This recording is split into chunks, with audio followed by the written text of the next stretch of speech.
Iran says it's ready to restart its nuclear program, quote, within hours if the U.S. imposes more sanctions. President Rouhani issuing the warning, claiming the U.S. is ignoring international agreements. President Trump last month signed new sanctions into law targeting Iran's missile programs and its human rights abuses. The president has said Iran is not living up to the spirit of the nuclear deal brokered by President Obama. Our next guest says the nuclear deal is already broken, and Iran is also helping to fuel the crisis with North Korea. We are joined by retired Lieutenant Colonel Tony Shaffer. He's now a senior fellow with the London Center for Policy.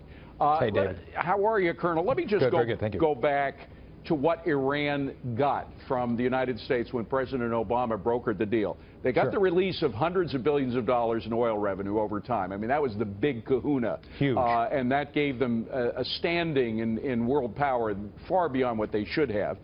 They got cash payoffs. Remember those cash payoffs from President Obama? A lot of people say it was airplanes full of cash. Airplanes full of cash. And they actually got, this is extraordinary, we, the United States taxpayers, are subsidizing Iran's nuclear operations. That's right. By purchasing heavy water, which is a nuclear component. Am I leaving anything out?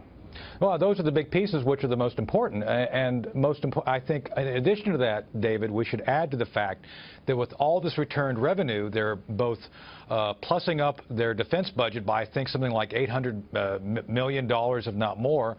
And the most important thing to the overall narrative is they're helping fund the North Koreans' continued research in both miniaturization of nuclear weapons as well as ballistic missile technology. So they found this, and this is why I think President Trump is saying about them not living up to the spirit. They're outsourcing their research, David, to the North Koreans. People have speculated, why on earth has North Korea been able to move more rapidly forward with their programs over the past year?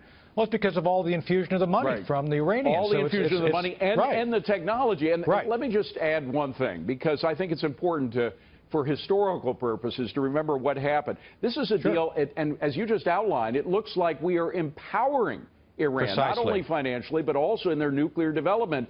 And remember, there was a theory in the Obama administration by President Obama and a lot of people who worked for him that we had to empower Iran. That was the only way that we would get them to modernize, that if we opened them up to the world, if they had more money, and perhaps even if they became a nuclear power, they would be more modern and more open to our philosophical ideals. I think that was behind what was going on, don't you? Oh, it goes back to Zbigniew Brzezinski and the Carter administration, believe it or not, back to the 70s. It was that basic flawed thinking that's driven them. But let's be clear on this. All it's done is embolden them to become more troublesome to the Arab allies we have in the region. They've gone into Yemen to try to destabilize. They did destabilize that government. They're doing things all across the globe with Hezbollah, with the IRGC to essentially put forth this Shia view of the world, and most importantly, they're actually funding the North Korean issue, helping them develop things that we are all now directly concerned about by the fact you have the North Koreans directly threatening U.S. territory in the form of Guam. This is no small issue, and yes, David, we help fund this. They are funding North Korea. I mean, we helped give them the money with which they now we are funding our own enemies. North Korea, and North Korea, we must assume, is sharing some of their nuclear technology with Iran. And I'm wondering if any of that could get in the hands of terrorists, which, as you mentioned correctly, the Iranian government is helping to sponsor. Yeah, now that's one of the biggest concerns we have. With miniaturization, David, also comes the ability not only to put it on top of a ballistic missile, but put it into a small container. We're talking about, and this is not classified, I've been on red teams, we've looked at this, you could put one of these small aperture weapons, David, into something the size of a refrigerator and put it on a pleasure craft and send it in via asymmetric methodology by a terrorist group. So this is no small issue. This is why we're very concerned not only about the technical aspects of the miniaturization, but the willingness to do something. I don't believe for a minute the North Koreans and are crazy.